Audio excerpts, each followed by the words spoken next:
Hi there, I'm Claudia Lash, and today I have been working on my peekaboo quilt. Peekaboo quilt that looks like, let's see, this is the top I think now. That looks like this. When I finished the last time, I talked about sandwiching this. So it's all sandwiched and it was ready to quilt. And so yesterday I started with the background. Every quilt is different, so I think you need to go by what your quilt is. But for this quilt, I wanted to just do something in the background. And since it's kind of busy, I decided I would use white thread, which I did, and I wasn't sure what to do, but I always pick a pencil and paper. That's what I had here. And I thought, how about something like this? Just little loopy things going across, and every once in a while put a circle in. I like that well enough. So after I did some with my pencil, that wasn't the first thing that I came up with. You know, it's just, you need to try some things. Then I took my handy dandy plastic sheet. I laid it out somewhere here on these and took my vis-a-vis marker. In fact, I think I just maybe put some circles. You know, you can draw sort of a circle and then use this to practice how it might look. I wanted them big and loopy, and how easy would this be? Well, it's pretty easy to go around everything.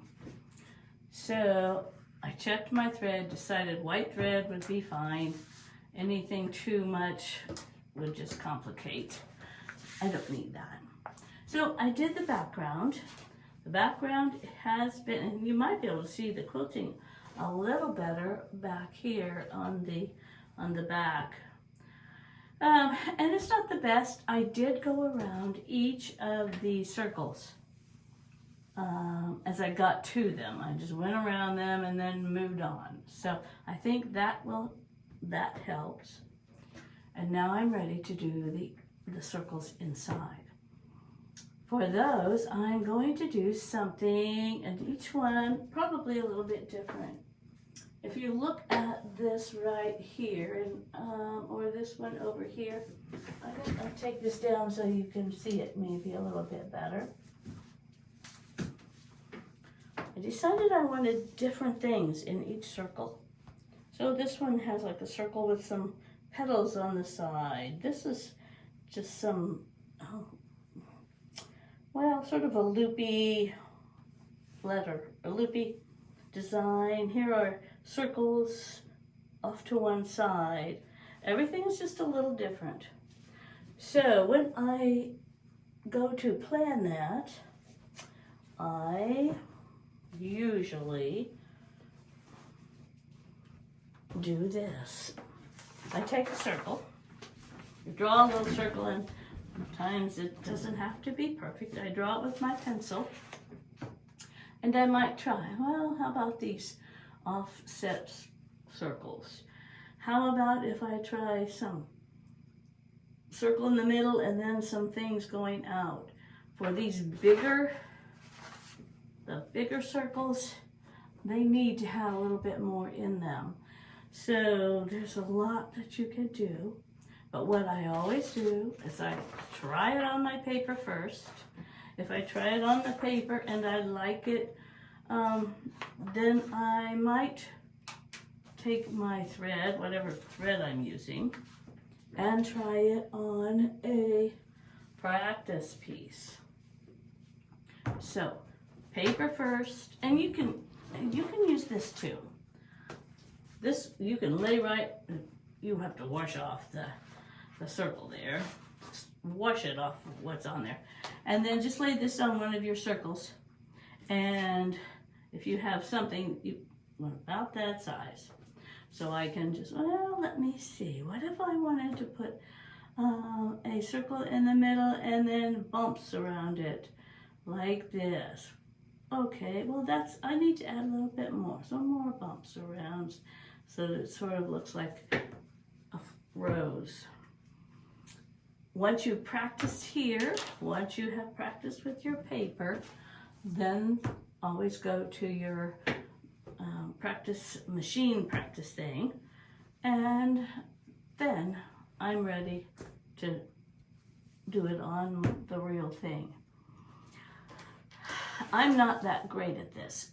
Now, if I were, I could probably do this a lot faster, but if you're like me and you're a little slow, not slow, but just a little less experienced, then you might want to do lots of practice before you start on your real thing, and then hope that it finishes up pretty nice. I am in the process now of doing the quilting on the big circles that are in my quilt, and I learned something again. I thought at the beginning that I would do different threads with each circle so that I would have threads like for this one or this one. I think I used sort of a yellow thread. Down here I did a really nice job inside with this one on the lower end with yellow thread, but it's very difficult to see when you look at it from across the room. So I thought, oh good, that's not working. The next thing I thought was, better find some thread that will show up.